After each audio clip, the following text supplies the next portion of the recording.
Mnajiendeleza, mwenye anataka kuanza biashara anaendelea, mwenye anataka kufanya nini because hilo ni kopo moja, si ndio? Hicho ni kikapu. Ndio shilingi ikiwekwa, sumuni ikiwekwa, 1000 ikiwekwa bado ni pesa Lakini kitu cha kwanza ile nilianza nayo ni msitengane kwa sababu ya riziki. Riziki inatoka kwa Mwenyezi Mungu. Na ukiona mtu fulani analeta shida fulani, kukuwe na disciplinary.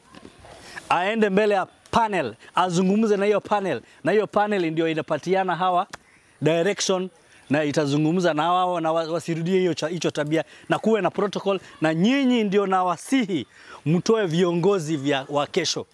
Mwenyezi Mungu, mtu fulani ati ni kiwete, huyu anaitoka kiwete 1. Lakini hufai kumdharau. Hii Mombasa hii anaitoka kiwete 1 ni huyu jamaa. Ukisema kiwete 1 ni huyu jamaa. Sawa, na yeye mwenyewe ndiye anajiita. Yeye ndiye anajiita, si ati ndo tunamuita. Na si matusi. Unasikia baby Umar anasema si vizuri.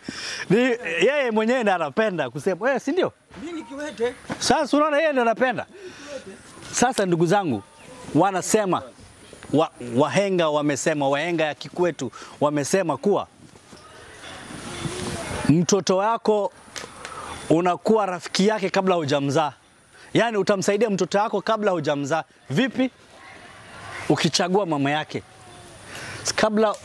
Kabla hujamuoa mama yake. Wewe ukimuoa tu mama tu hafifu ambaye hajiwezi, ama wewe mwanamke unaolewa na mzee ambaye tu sijui anakaaje, basi sasa ule mtoto hujamsaidia. Sawa? Sasa nyinyi watu wa Mombasa Youth Association, it is now mchague baba yenu ambaye atakayeongoza nyinyi, so that muwe na timu kubwa ambaye baadaye watoto wenu watakuwa na muongozo mwema. Sawa, that's what I meant. Ndugu zangu, na waombeni next time we meet ikuwe ni watu wengi sana. Registration is just 500, si ndio? Bwana Teddy nakuambia usifungie mtu nje. Mr. Abdallah, Madam Maimuna, msifungie watu nje. A lot. Na kuuliza wewe, tunaweza achieve nini? Nijibu tu. Tunaweza hakikisha mheshimiwa anakalia kiti cha UMP 2027. Hiyo ni moja. Ingine, what can you achieve for yourselves? Nyinyi wenyewe, mnaweza achieve nini? Hapa penye mumekaa kuna wasomi, au sio? Kuna mtu ako na degree yake, na degree iko kwa kabati ya mama yake, haijaiguzwa. Mama labda akitaka kupanga kitu fulani, akitafuta kitu fulani, ndio anakutana na ile diploma yake, au sio? Haijai kuwa na kazi, na mama alingangana sana akikusomesha wewe, si ndio? Sasa when we are together like this, we knock doors, each and every available door ambaye iko wafanyikazi wa serikali, na serikali ni yetu. Serikali ni ya nani?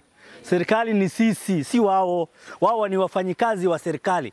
Lakini sisi ndio serikali ambaye tunafanyiwa kazi, si ndio? Sisi ndio wananchi. If we are hungry, tuna njaa na tuko makwetu, na hata hatuwezi ajiriwa hata kazi ya kufagia, hata hatuwezi pata hiyo katenda kidogo ya kutengeneza kabro kama youth, hata hatuwezi patiwa kazi kidogo ya usajili ya watu kama ABC. Sasa what is the use of them becoming office na sisi tukue raia? Kwa nini? Kuna faida yoyote? Sasa kitu kizuri ni kuwa sisi tuwe united, tuwe na protocol, tunaweza kutembea, tuenda mahala fulani ya kwamba tunatengeneza schedule ya kwamba leo tunaenda ofisi fulani, tukiombea kama tuseme example KPA, tunaomba white card jobs kwa vijana wetu, at least wapate ujira, wajisaidie, hata kama itazunguka kama KRA inakuwa na kazi fulani. Niliwahi mwambia Teddy siku nyingine ya kwamba wanaita vijana kwa wiki moja ama mbili, zile mafaili za KRA zile ziko pale, inapangwa, inafagiliwa hiyo ofisi, wanapanga kwa ofisi nyingine, faili zingine zinaingizwa kwa wale wanajua kompyuta, wanaingiza kwa system. Per day wanalipa 500 shillings for 7 days or 14 days. Hawajaajiriwa, si ndio? Na wewe lakini ushapata ujira, unashapata pesa ukapeleka nyumbani kwako, si ndio? Mtu kama huyu anaitwa Wekesa. This guy is a degree holder. Which degree do you hold? Finance and banking. Do you have a job? At the moment, no. Yeye yuko kweli ni patron, atasikiza matatizo yenu, atawagusa pale, atawasukuma hivi. Nyinyi naye mnaregesha nini? Sababu nipe Sababu huyu ni mwanasiasa, si ustadhi wa madrasa kama kanzu yangu. Umenipata? Huyu ni mwanasiasa. Na wanasiasa wanapenda kuinvest mahali alafu wanapata kitu. So namba ya 36 ama 40 ama whatever vile haiko nzuri zaidi, kwa sababu hata wewe pia unasikia kwa ni watu 40 tu ama 30 na inazungumziwa Nyali nzima. Sasa chukua Nyali, si tuko na ward 5. Hii ni Mombasa, unaona? Sasa tukiwa sisi wenyewe hapa Nyali peke yake tukimganyia 36 divide by 5 wards, unaona kwa kila mmoja anapata ngapi kidogo kidogo pale. Unanipata?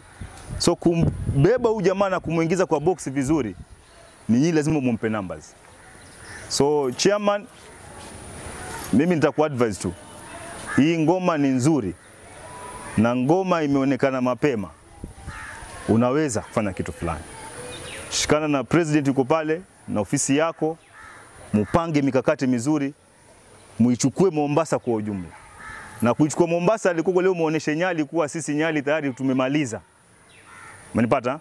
So sisi tuko nyuma yenu, tuna support hii project activity na tuko pamoja na nyinyi, na nia yenu ni safi, na sisi pia tuko ndani pale. Freetown Teddy, vijana ukitaka pale.